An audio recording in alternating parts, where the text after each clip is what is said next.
Welcome, everybody, to another edition of the prediction show. Liverpool versus Tottenham Hotspur, of course.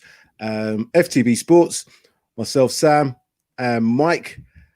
And given the result that we've just come across, the Chelsea game, Chelsea losing to Wolves, it's a great opportunity now for Spurs to take advantage of that.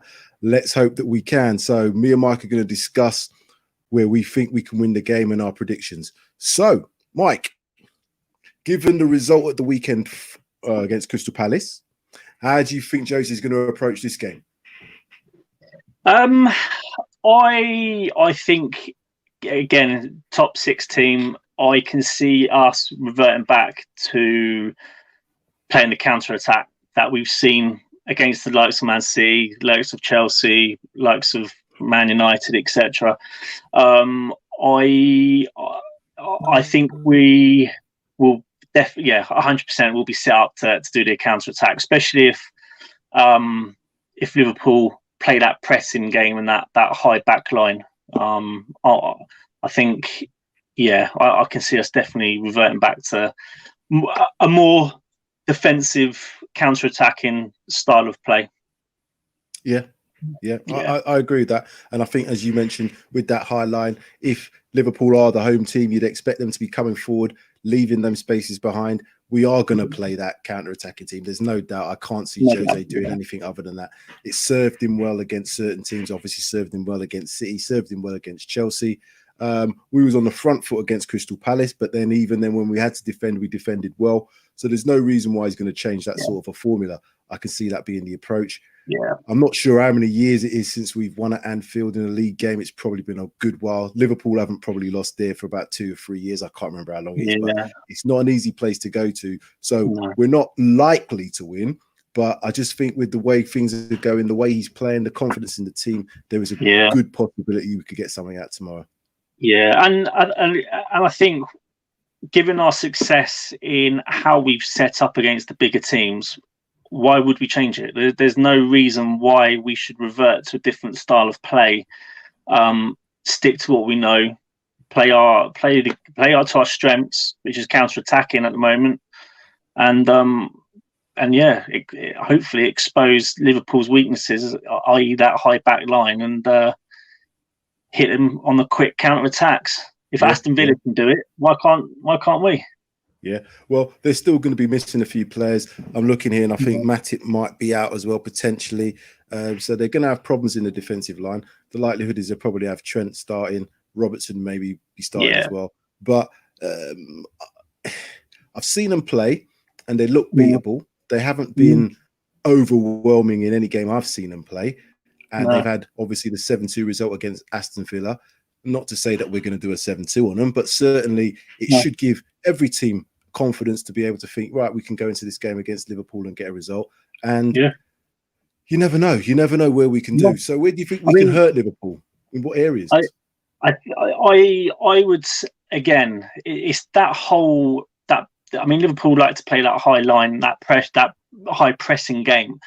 If Robertson and Trent are bombing forward, leaving the gaps in behind them, I think that is obvious. Our obvious routes of where we can expose Liverpool and hit them, especially if Bergwijn's playing and if Son's playing. They're quick. Kane obviously drops into almost that number 10 role. Hopefully he would draw the defenders in with him. It depends if they're smart enough to fall for that, which would then leave the gaps behind for Son and Bergwijn to run into. So, it's that high line. I think that's going to be key. It'd be interesting to see if Liverpool do set up with that high line, especially given Klopp knows what we're like and what we're likely to probably set up and do. I'm intrigued. It's going to be an interesting game tomorrow. You only have to look at. I don't know if you saw the Fulham game. I saw the highlights of the Fulham game, and they were unfortunate to not get a win. Especially in the first half, they created a lot of chances. I forget about that they got a draw, didn't they? So they got a draw, and they were unlucky. Liverpool. They got the goal from a penalty, but again, obviously Fulham took the game to Liverpool. So Mourinho must have been watching. I would have thought Mourinho and his coaching staff would have been looking at that Liverpool game to see if there's any areas that they can exploit that they've potentially not thought about. But yeah, it's going to be interesting. It's going to be a tight game, but it's going to be interesting. And there's no reason why we shouldn't be up for it tomorrow. Especially with Chelsea. And I should go back to the few Chelsea predictions that I've made. I might continue to say Chelsea win, because every time I've said that, they've dropped points. So long may it continue. Long may it continue. The thing with me is Klopp's he's a very, I wouldn't say stubborn manager, but he's got his own ways of doing things. And I think he's very much like Guardiola in that way. I've got my way of playing. I'm going to play that. I'm better than you sort of attitude, although he doesn't always come across like that. But that's how I think they want to be. We'll do our thing, particularly at home. So we're going to come out, we're going to attack, we're going to do what we would normally do. I just have kind of, they've got some weaknesses. Even their attack force hasn't been as potent as I've seen them in previous seasons.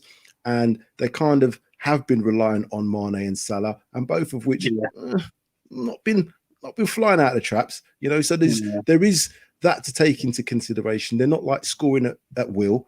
We've got the best defensive record in the league currently, and we haven't done too bad in the goals aspect as well. So there's a good chance, we could possibly do something here. Yeah, I'm quietly confident. I am.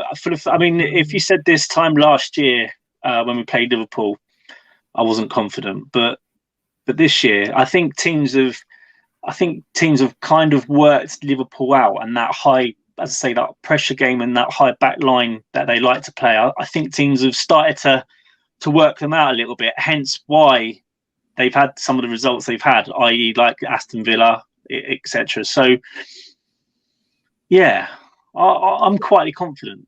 Confident. It's a top of the table clash. Let's not forget it. It's 1 and 2 in the league, so it is going to be a game of not many opportunities, I would imagine. I can't see it being an open game, as we've talked about. No.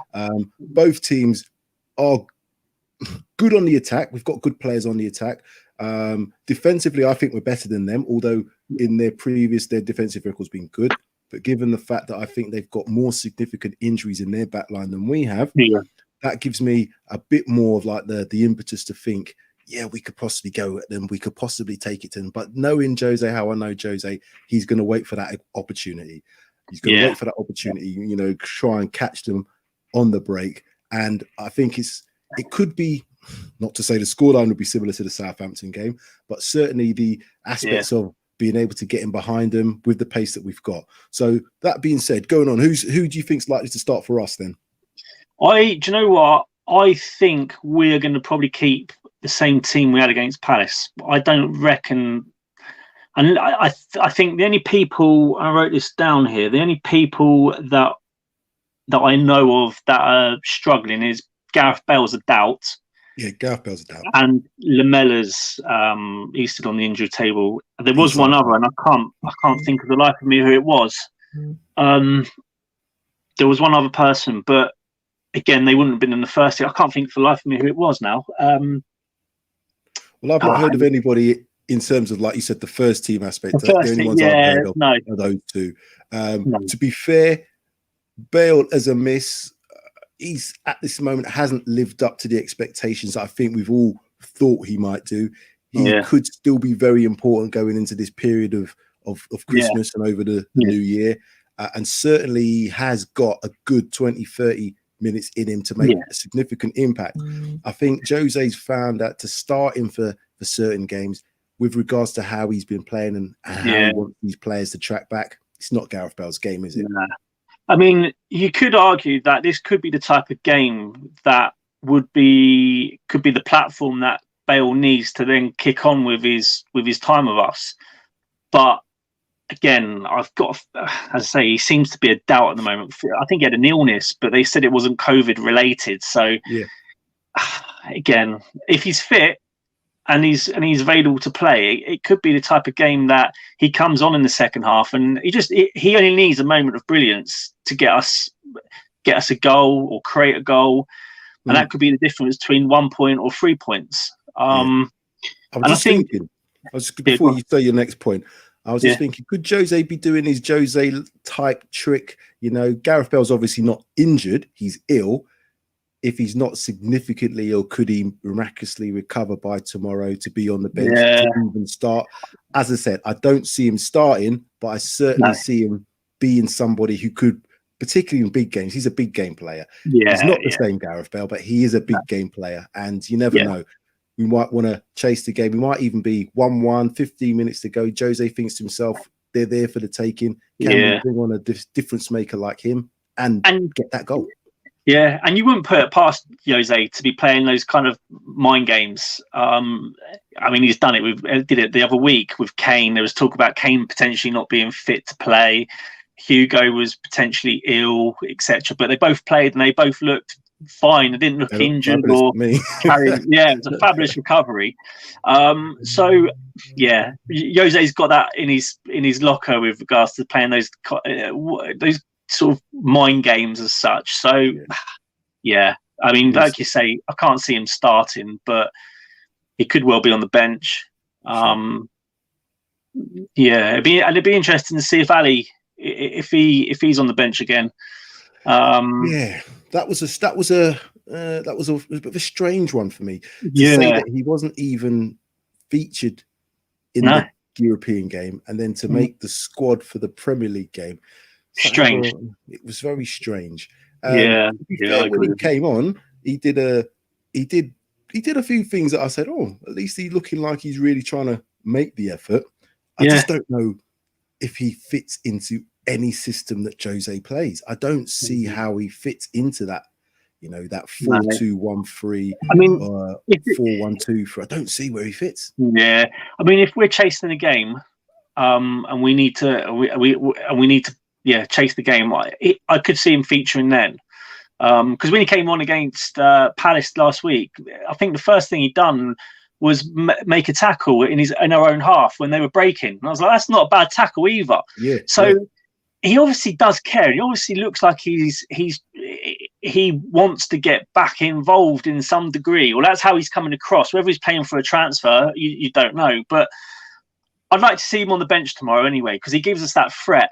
If we are chasing the game, or if we're looking to potentially take the game to them and go for the 3 points, he's the type of player that you probably want on the pitch, because he's got a goal in him. He can create chances, and I mean, let's not forget he's a very good footballer.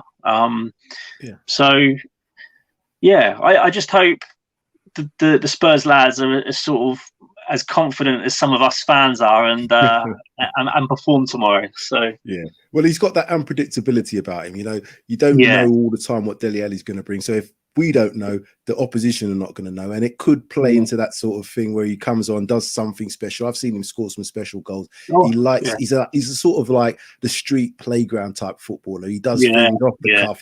He'll do something, nuts a player and try and go for that special one. So that might be something we need. We might need something like that special to win the game. We haven't really touched much on Liverpool, but just in terms of how you think they might approach the game, do you think they're going to go for it? Do you know what? I honestly don't know. I want to say they would go for it, but I just think in the back of their minds they might think that because of how we set up and how we do manage to get the results, I wonder if that just plays in their back of the mind, and they might just be a little bit reserved going into this game. Yeah, I kind of think they might be a little bit reserved, especially the first half. I think the first 45 minutes is going to be very tight. I can't see many people taking any unnecessary risks, and I think it'll be very much sort of keep the ball type possession play. For the first 45 minutes, and I think just to suss each other out, and then I think you might find it opening up in the second half.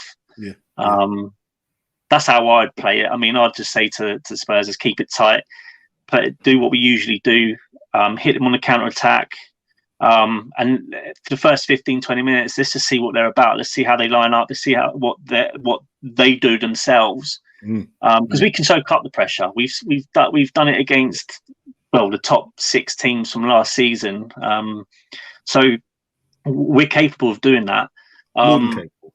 More than capable, yeah. So for us, just to see what they're about and just to keep it tight and compact, that's nothing new to us against the top teams. So, yeah. And again, we've got it in our locker. I mean, we might not create many chances, but we're clinical. And that, from last season to this season, that's probably one of the biggest changes that I've seen, is the fact that we haven't created many chances, but the chances we've had, we've been very clinical. I mean, I've never seen a Tottenham team as clinical as we have been this season. Yeah. We've sometimes had that situation where it's 2 shots on target, 2 goals, so we are finishing them sort of things. Just on your point, though, I think tomorrow is about limiting the mistakes that happen, particularly for us, because as we know from the weekend's game, there was that mistake in that our right hand side, that Aurier gave away that free kick, resulting in the free kick that was put into the right areas, and then all hell breaks loose, particularly when you've only got 10, 5, whatever minutes to go. And this is the thing which I think we've really got to concentrate on.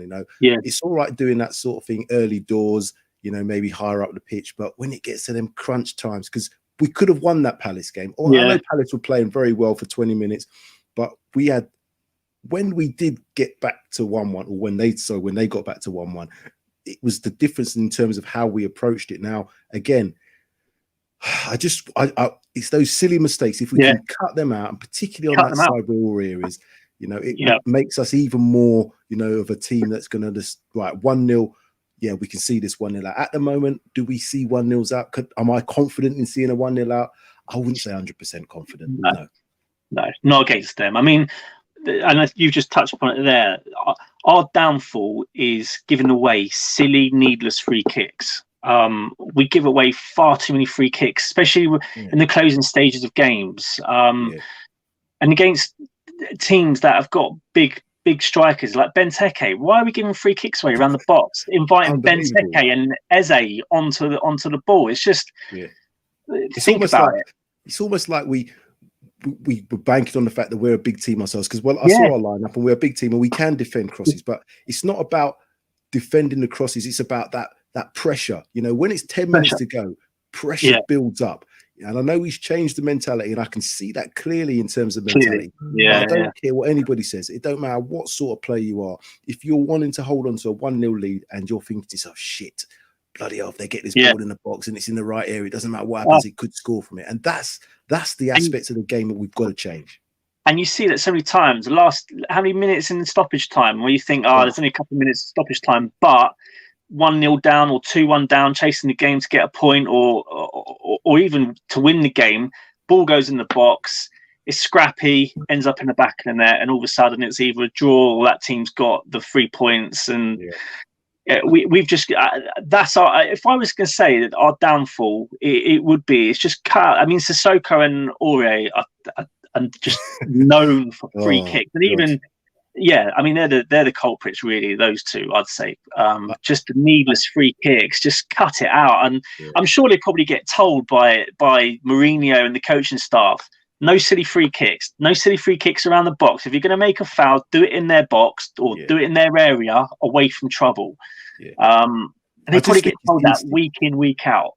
Yeah, it's just instinct, though, because I put myself in that position when I've played the game. Sometimes it's instinct takes over. You don't know what you're doing. You're reacting to something. And I think Aurier's that player. Sissoko's definitely that. They react to situations. They might get beat by a player and then they suddenly react. Need to chase back. I need to make a tackle to stop him. And that's where the mistakes happen. So, it's something that is a mentality thing more than a actual technique thing. But if they can actually get the technical side of it right by just getting in the right positions in the first place, then it would certainly help to cut these mistakes out. So just looking now then, as we normally do at this point, final score predictions. What's your thoughts? My head says this has got a 1-1 written all over it. However, I think Liverpool I don't think they've been beaten at home in 64 games. Cool. You just know Mourinho. It's got Mourinho masterclass written all over it. So I'm going to go 2-1 Spurs. Okay. I'm going to do a head and heart thing. Head says a draw. And if I really think about it, I'm going to go 1-1 on that one. So I'm going to agree with you on that. Again, heart-wise. Now, if... I'm going to go 2-1. I'm going to go 2-1 as well with you that Spurs can do this. And do you know why? I just think, as you said, it's this almost like alignment. We've had results go for us at the weekend. None of the big six won. Tonight's kind of gone for us. That means Chelsea can't go above us, so we've already got a bit of an advantage in that sense. We're playing the team who are our closest rivals at this moment in time. If we could get a number on them, that gives us 3 points advantage going into the games at the weekend. Everybody's got to play at the weekend. So everybody's got to play 2 games in quick succession. It's not like people have got a bit of a break. So everybody's going to need to, rotate their teams potentially.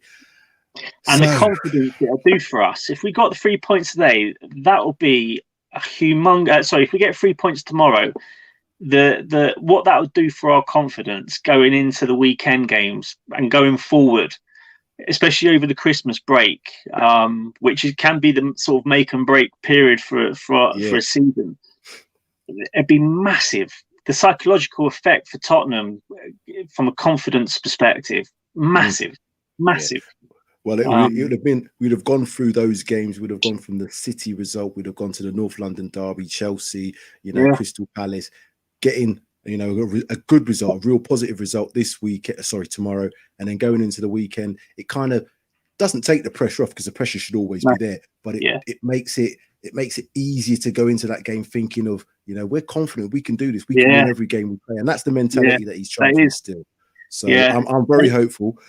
So I think. Just to wrap up then, so that's our predictions. We are going with our head and heart. So head says 1-1, heart says 2-1. I mean, and also, if Tottenham do beat Liverpool and Arsenal lose to Southampton? Southampton. What a Wednesday night that'll be.